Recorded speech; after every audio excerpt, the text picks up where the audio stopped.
23.85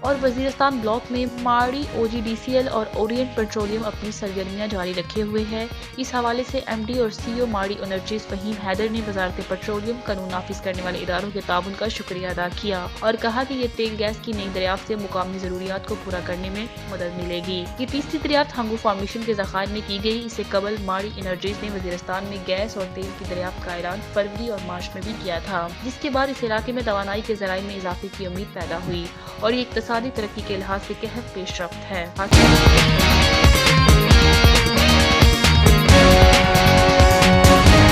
پاکستانی اداکارہ مدیحہ امام نے انکشاف کیا ہے کہ ایک ڈرامے کی شوٹنگ کے دوران تھپڑ لگنے کی وجہ سے ان کے ایک کان کی سماعت متاثر ہوئی۔ اداکارہ نے یہ بات عید کے موقع پر ایک نجی ٹی وی پروگرام میں کہی، جہاں ان کے ساتھ موجود ساتھی اداکار فیصل قریشی نے بھی اس بات کی تصدیق کی۔ مدیحہ امام نے بتایا کہ وہ اپنے ایک کان سے کم سنتی ہیں، جس پر فیصل قریشی نے کہا کہ یہ حقیقت ہے اور انہیں معلوم ہے یہ واقعہ ایک ڈرامے کے سیٹ پر پیش آیا تھا۔ اداکارہ نے وضاحت کی کہ وہ مکمل طور پر سماعت سے محروم نہیں ہوئی، لیکن ان سے بات کرتے ہوئے آواز تھوڑی بلند رکھنی پڑتی ہے۔ انہوں نے بتایا کہ شوٹنگ کے دوران ایک سین میں ساتھی اداکار کی جانب سے تھپڑ لگنے کے باعث ان کے ایک کان پر اثر ہوا، جس کی وجہ سے انہیں کان سے سننے میں دشواری ہوتی ہے۔ اداکارہ نے مزید کہا کہ کچھ لوگوں کو لگتا ہے کہ اداکاری ایک آسان کام ہے، لیکن حقیقت میں یہ بالکل بھی آسان نہیں، کیونکہ اداکاراؤں کو شوٹنگ کے دوران مختلف چیلنجز اور مشکلات کا سامنا کرنا پڑتا ہے۔ میزبان رابعہ انم نے ان سے سوال کیا کہ کیا انہوں نے اس ساتھی اداکار کو معاف کر دیا ہے، جس پر مدیحہ امام نے جواب دیا کہ ظاہر ہے یہ جان بوجھ کر کسی نے نہیں کیا، یہ ایک غلطی تھی جو حادثاتی طور پر ہو گئی۔ اس موقع پر فیصل قریشی نے اپنی ایک یاد بھی شیئر کی اور بتایا کہ انہیں بھی ماضی میں ایک سین کے دوران اداکارہ صبا قمر سے زوردار تھپڑ کھانا پڑا تھا۔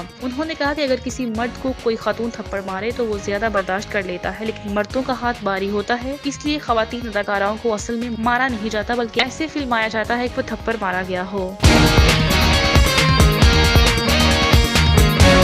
نوبل انسٹیٹیوٹ نے پاکستان تحریک انصاف کے بانی عمران خان کی نوبل انعام کے لیے نامزدگی سے متعلق خبروں کو سیاسی چال قرار دیتے ہوئے کہا ہے کہ اس عمل سے نوبل انعام کے وقار کو نقصان پہنچا ہے۔ نوبل انسٹیٹیوٹ کے ڈائریکٹر کرسٹیان برگ ہاک نے ناروے کے ایک معروف اخبار میں مضمون لکھا، جس میں انہوں نے اس نامزدگی کے دعوے پر شدید تحفظات کا اظہار کیا اور اسے سیاسی فائدے کے لیے استعمال کرنے کی کوشش قرار دیا ہے۔ ہاک بریکن کے مطابق نوبل انعام کی نامزدگی کا باضابطہ اعلان ہونے سے پہلے ہی اس خبر کو پھیلا کر ناروے میں مقیم پاکستانی ووٹرز کو متاثر کرنے کی کوشش کی گئی، جو غیر روایتی اور نوبل انعام کے وقار کے لیے نقصان دہ طریقہ ہے۔ جب کسی سیاسی شخصیت کی نامزدگی کو اس انداز میں پیش کیا گیا جس سے نوبل انعام کی ساکھ پر سوالات اٹھنے لگے ہیں۔ حالیہ دنوں میں ناروے کے سینئر پارٹی نے اعلان کیا تھا کہ عمران خان کو امن کے نوبل انعام کے لیے نامزد کیا گیا ہے۔ اس اعلان کے بعد مختلف حلقوں میں شدید رد عمل دیکھنے میں آیا۔ کچھ افراد نے اس اقدام کو سیاسی فوائد حاصل کرنے کی کوشش قرار دیا ہے، جبکہ دیگر نے اسے ایک مثبت پیش رفت کے طور پر دیکھا۔ نوبل انسٹیٹیوٹ نے واضح کیا ہے کہ نوبل انعام کی نامزدگی اور فیصلے کے لیے ایک سخت اور شفاف ضابطہ کار موجود ہے اور اسے سیاسی مقاصد کے لیے استعمال کرنا کسی صورت قابل قبول نہیں۔ اس بیان کے بعد یہ بحث مزید شدت اختیار کر گئی ہے کہ آیا کسی بھی سیاسی شخصیت کی نامزدگی کو اس طرح عوامی سطح پر پیش کرنا اخلاقی طور پر درست ہے یا نہیں۔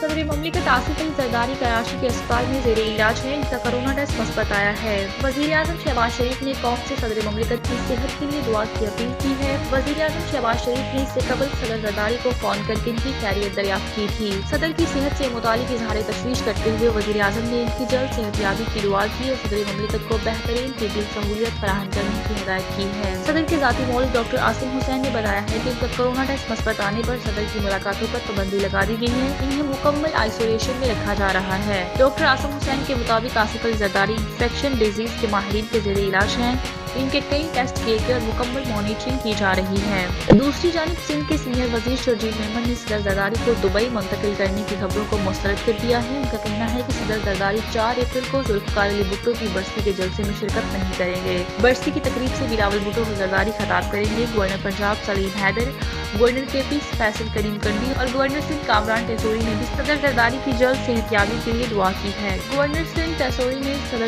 زرداری کے لیے اسپتال میں گلدستہ بھی بھجوایا ہے، جبکہ اسپیکر پنجاب اسمبلی ملک احمد خان نے بھی صدر مملکت کی صحت یابی کے لیے دعا کی ہے۔